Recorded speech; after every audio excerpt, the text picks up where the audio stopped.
Split off point में आपके पास में अलग अलग मटेरियल बन गए, ए, बी, सी और डी। इसके बाद आपने स्पेस फर्दर सेपरेट एक्सपेंस किया।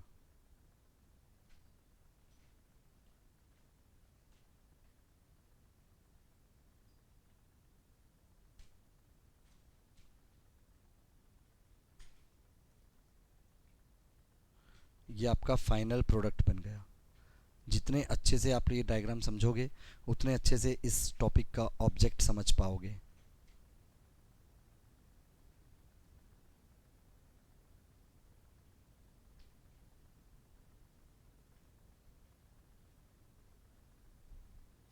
ये सारे आपके separate cost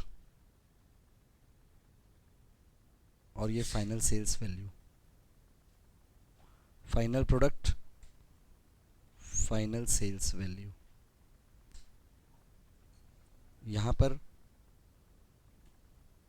sales value at split off point, और ये सारे सेपरेट कॉस्ट।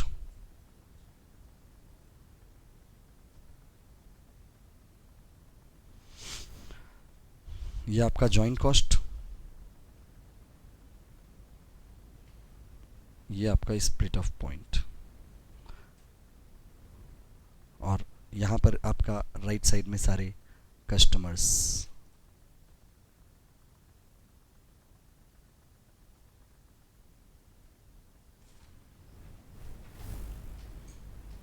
यहाँ पर आपका रॉ मटेरियल,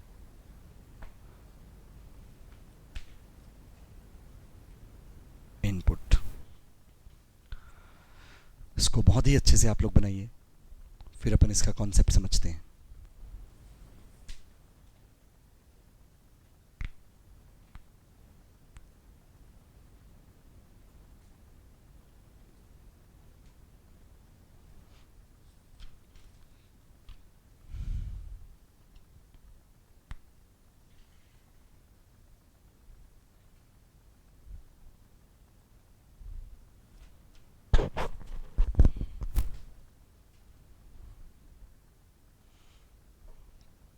तो चलिए, ये जो अपन ने जॉइंट प्रोडक्ट और बाय प्रोडक्ट का कॉन्सेप्ट यहाँ पर जो देखा, उस पे आप लोगों ने अभी क्या क्या सीखा, इस प्रॉपर डायग्रामेटिक अप्रोच से फ्लो चार्ट वाइज अपन इसको समझते हैं, क्लियर करते हैं।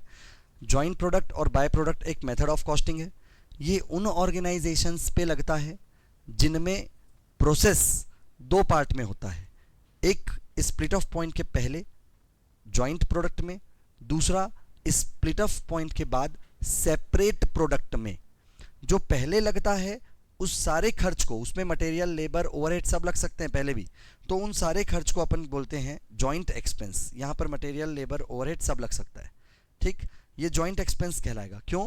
अलग अलग बाइफरकेटेड प्रोडक्ट में नहीं लग रहा है ये एक ही रॉ मटेरियल पे लग रहा है सिर्फ, इसलिए इसको जॉइंट बोलते हैं। और एक ऐसा पॉइंट ऑफ टाइम आएगा जहां पर ये प्रोडक्ट आपका स्प्लिट ऑफ हो जाएगा।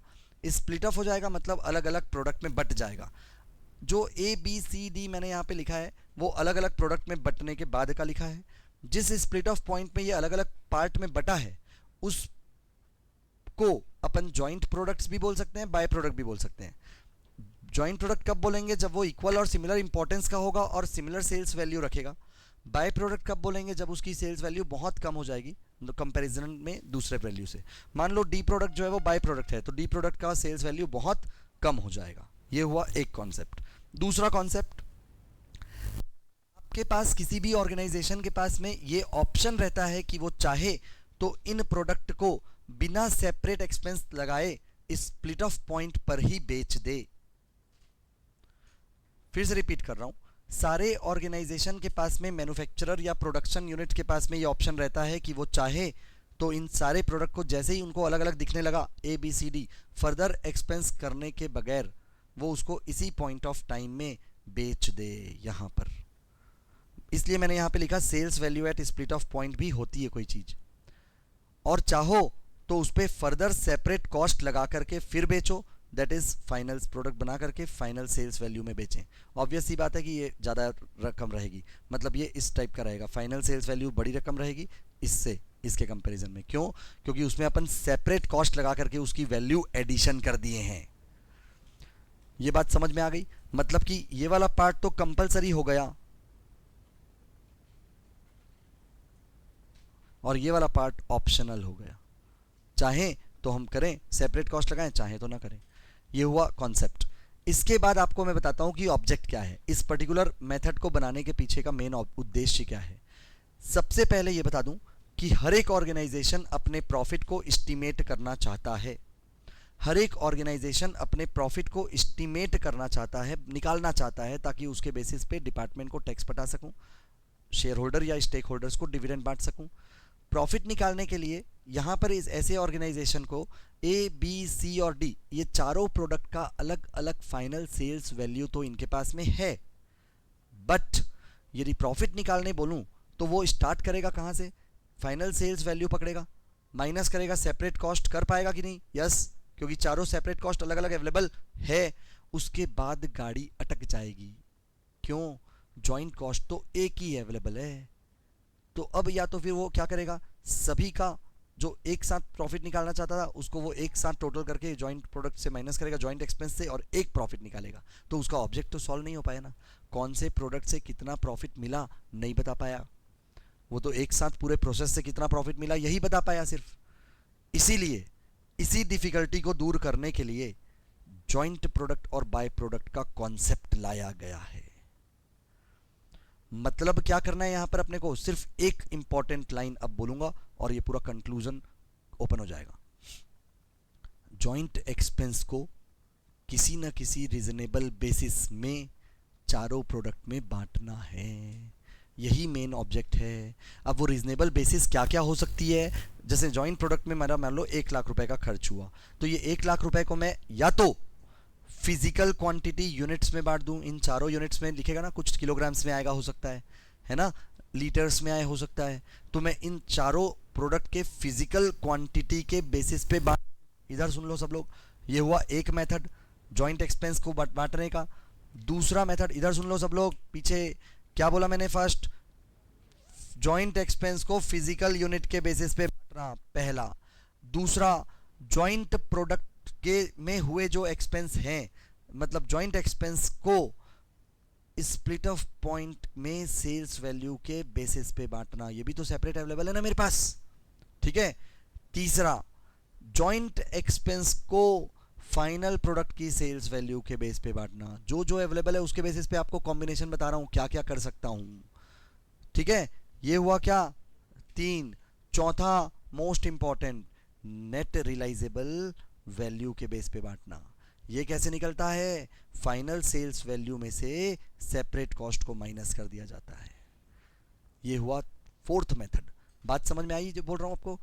फाइनल सेल्स वैल्यू से सेपरेट कॉस्ट को माइनस करके एनआरवी निकाला जाता है, जिसको बोलते हैं नेट रियलाइजेबल वैल्यू, और उसको माइनस करने के बाद जो निकला है एनआरवी, उसके बेसिस पे जॉइंट एक्सपेंस को बांटा जाता है। क्योंकि चारों का अलग अलग निकल जाएगा ना एनआरवी, चारों के एनआरवी को ऐड करूंगा और 1 लाख से डिवाइड करूंगा। 1 लाख क्या? Joint expense. ये चौथा मेथड समझ में आया। पांचवा मेथड सुन लीजिए ध्यान से, फिफ्थ एंड लास्ट। ये वाला मेथड जो है वो क्या होता है? यदि आपको अलग अलग प्रोडक्ट के प्रॉफिट का परसेंटेज पता है तो आप क्या करते हो? फाइनल सेल्स वैल्यू में से प्रॉफिट को माइनस करते हो, सेपरेट प्रॉफिट आपको यदि मालूम है तो, और फिर टोटल कॉस्ट आ जाती है। उस टोटल कॉस्ट में से आप सेपरेट कॉस्ट को माइनस कर देते हो, जो बचेगा वो मजबूरन क्या आ गया? वही जॉइंट कॉस्ट है गया। क्यों? क्योंकि प्रॉफिट परसेंटेज तो आप माइनस कर दिए स्टार्टिंग में ही, तो टोटल कॉस्ट में से सेपरेट कॉस्ट माइनस करोगे तो क्या बचेगा? Joint cost.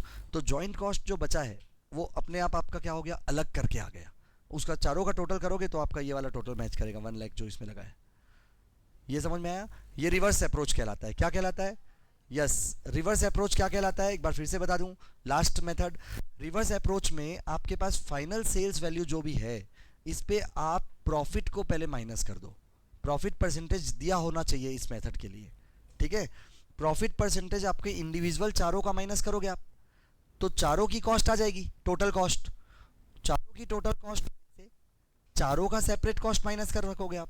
सेपरेट अलग अलग दिया ना चारों की कॉस्ट, तो चारों की क्या आ जाएगी, जॉइंट कॉस्ट आ जाएगी, क्योंकि joint cost is equal to what, sorry, total cost is equal to what, joint cost plus separate cost.